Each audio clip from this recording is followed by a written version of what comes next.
My girlfriend yelled in front of her friends that she wasn't obliged to go with me and that she would go to the party with her friends. I said nothing, just nodded silently, and left. Later that night, one of her friends messaged me and said, "Do you know what your girlfriend said after you left?"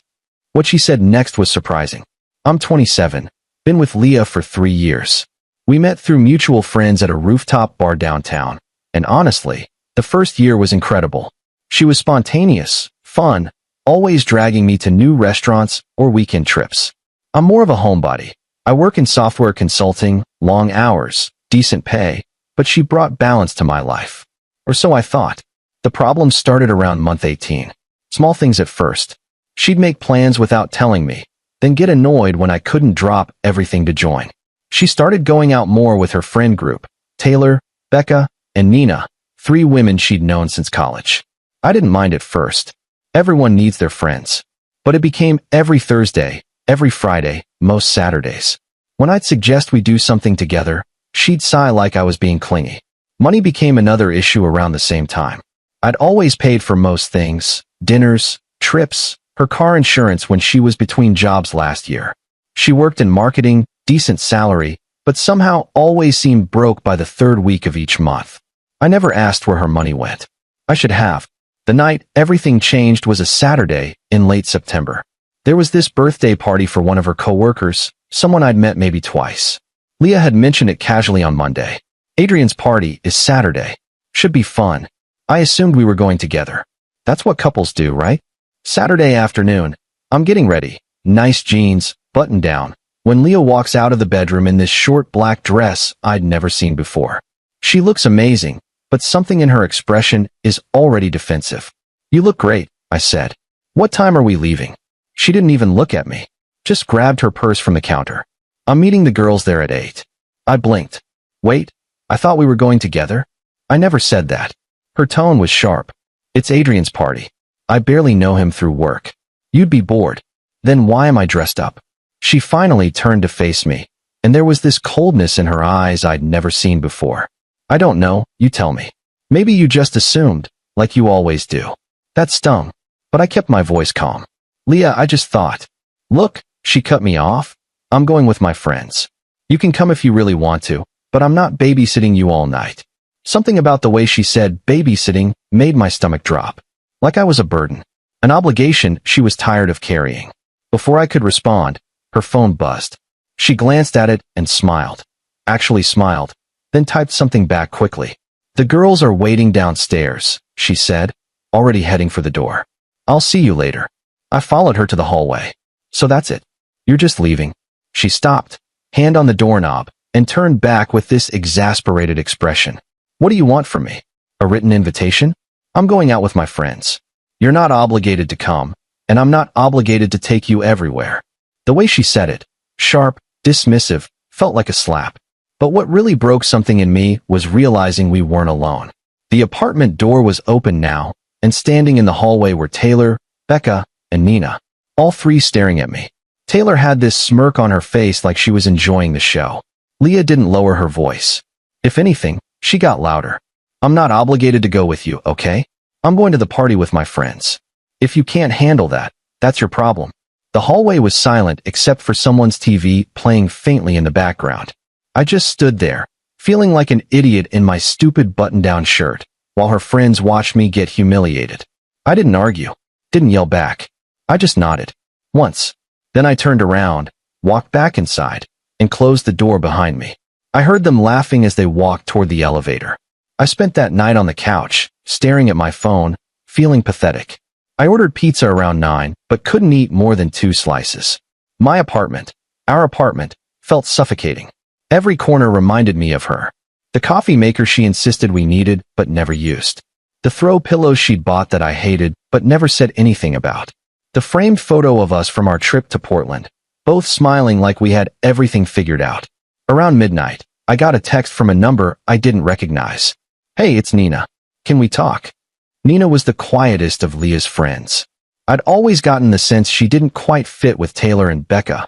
They were loud, aggressive, the type who treated every night out like a competition. Nina seemed softer, more thoughtful. We'd had a few genuine conversations at group dinners, mostly about books and travel. She was always kind to me. I texted back. About what? Her reply came fast. Do you know what Leah said after you left? My chest tightened. What did she say? Can I call you? I said yes. 30 seconds later, my phone rang. Nina's voice was hesitant, like she was debating whether to say anything at all. Look, I don't know if I should be telling you this, but I think you deserve to know. Just tell me. She exhaled slowly. After you went back inside, we were waiting for the elevator, and Taylor asked Leah if you were really that clingy. Leah laughed and said, he's fine. He just doesn't get it yet. Get what? That she's done. Nina paused. She said she's been done for months, but you're too convenient to break up with. You pay half the rent, you don't complain when she goes out, and you're stable. Her exact words were, why would I dump him when he makes my life easier? I couldn't breathe. She said that.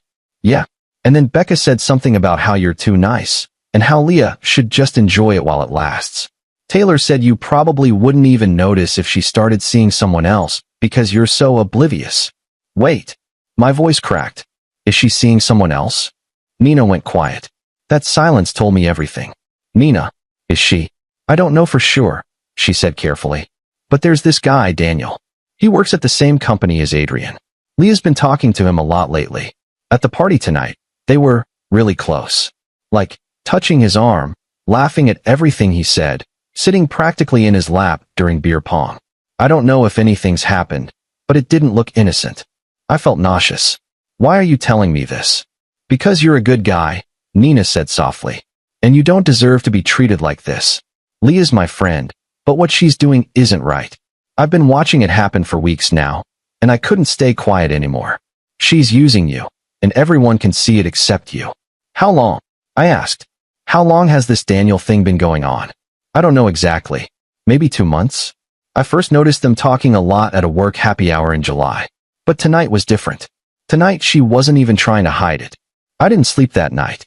I just sat there, replaying every conversation, every dismissive comment, every time she'd made me feel small. And the worst part? Nina was right. I'd been oblivious. I'd convinced myself things were fine because I didn't want to admit they weren't. I started thinking about the money. About how Leah always needed me to cover things. Dinner, groceries, utilities when she was a little short that month. I opened my banking app and started scrolling back through months of transactions. Venmo payments to Leah. $300 here. $450 there. Rent payments where I'd covered her half, just this once. That turned into 3 months in a row last spring. I added it up. Over the past year alone, I'd given her close to $8,000. And for what? So she could go out with her friends 4 nights a week? So she could buy new dresses to impress other guys? When Leah came home around 2 a.m., stumbling and giggling, I was still on the couch with my laptop open, spreadsheet pulled up. You're still up? She slurred, kicking off her heels. We need to talk. She rolled her eyes. Not tonight. I'm tired. Now. Something in my voice made her stop. She sat down on the armchair across from me, arms crossed. Fine. What? Are you seeing someone else? Her face didn't change. No shock. No guilt. Just annoyance. Who told you that? Answer the question. She stared at me for a long moment, then laughed. Actually laughed. Oh my God, you're so paranoid. Leah. No, I'm not seeing anyone else. Happy. Can I go to bed now? You told your friends you're only with me because I'm convenient. Her expression shifted. Just slightly. Enough for me to know Nina was telling the truth. I was joking, she said flatly. Were you? She stood up. I'm not doing this right now. You're being ridiculous. Then tell me the truth. I just did. She grabbed her phone and headed toward the bedroom. Good night. The door closed behind her. And I knew, in that moment, it was over. I didn't confront her the next morning. I wanted proof first. Call it pride or stupidity, but I needed to know for sure before I made any moves. Sunday morning, Leah slept until noon. When she finally emerged, hungover and irritable, I was at the kitchen table with coffee. We should talk about last night, I said calmly. There's nothing to talk about. You accused me of cheating based on some paranoid fantasy. Who's Daniel? She froze. Just for a second. But I caught it. A coworker. What? Just wondering. You've mentioned him a few times lately. So. She poured herself coffee, not looking at me. I mention a lot of coworkers. Right. I sipped my coffee. Hey, can I borrow your phone? Mine's dead, and I need to check something for work. Use your laptop. It's upstairs. Your phone's right there. She grabbed it off the counter. It's locked. So unlock it. Why do you need my phone? Why won't you let me use it? We stared at each other. The silence stretched out, heavy and uncomfortable. This is insane, she finally said. I'm not playing this game. She took her coffee and went back to the bedroom. The door locked behind her. That's when I knew Nina was right about everything. I called Nina that afternoon while Leah was still holed up in the bedroom. Thank you for telling me, I said. You were right. About all of it. I'm sorry, Nina said quietly. I really am. What are you going to do? I don't know yet. But I can't keep living like this. For what it's worth, Nina added, I took some photos at the party last night. Of Leah and Daniel. I thought maybe you'd want them. As proof, or whatever. Send them. She did. 3 photos. Leah sitting on Daniel's lap during beer pong. Leah with her hand on his chest, both of them laughing. Leah and Daniel outside on the balcony, standing close, his hand on her lower back. I stared at those photos for 20 minutes. Not because I was surprised, but because seeing it made it real in a way I couldn't deny anymore. Monday morning, I called in sick to work. I spent the day looking at apartments. Found a decent 1-bedroom about 15 minutes away, available immediately. I put down a deposit. When Leah left for work Tuesday morning, I called a locksmith. Changed the locks on our apartment. Legally, I could do it. The lease was in my name only. She'd moved in with me. Never signed anything official. I'd been too trusting to make it formal. Then I packed all her stuff. Clothes, makeup, shoes, those stupid throw pillows. Everything. Loaded it into boxes and stacked them by the door. I texted her at 3 p.m. Your things are packed. You have until 6 p.m. to pick them up. After that, they're going to the curb. She called immediately. I didn't answer.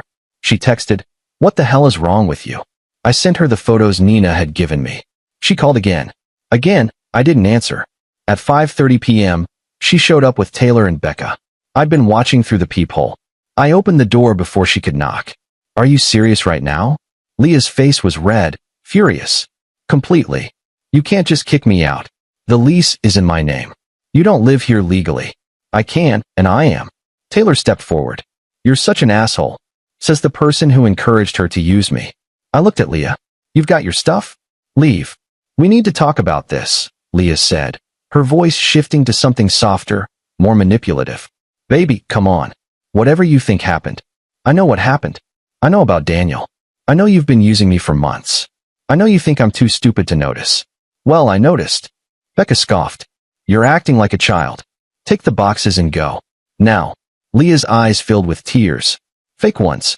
I'd seen her real tears before. These weren't them. Where am I supposed to go? I don't know.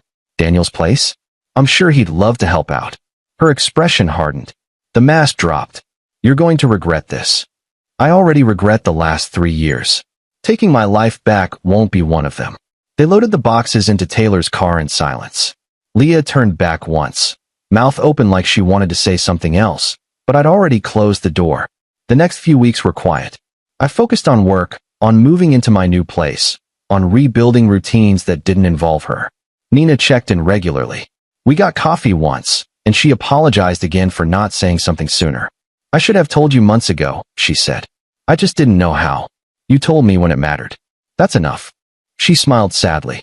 For what it's worth, Leah's been a mess since you kicked her out. She's staying with Taylor, and apparently they're already fighting. Turns out Leah's also broke and can't afford to pay any rent. Not my problem anymore. No, Nina agreed. It's not. I found out through mutual friends a month later that Leah had started officially dating Daniel. Turns out they'd been seeing each other since early July, nearly 3 months before everything exploded. Maybe longer. Daniel dumped her 6 weeks after that. Apparently, once Leah didn't have me bankrolling her lifestyle, she expected him to pick up the slack. He wasn't interested in being an ATM either. Nina eventually stopped being friends with Leah after finding out the full extent of the lies. Taylor and Becca fell out with Leah too over unpaid rent and borrowed money that never got returned. Funny how that works.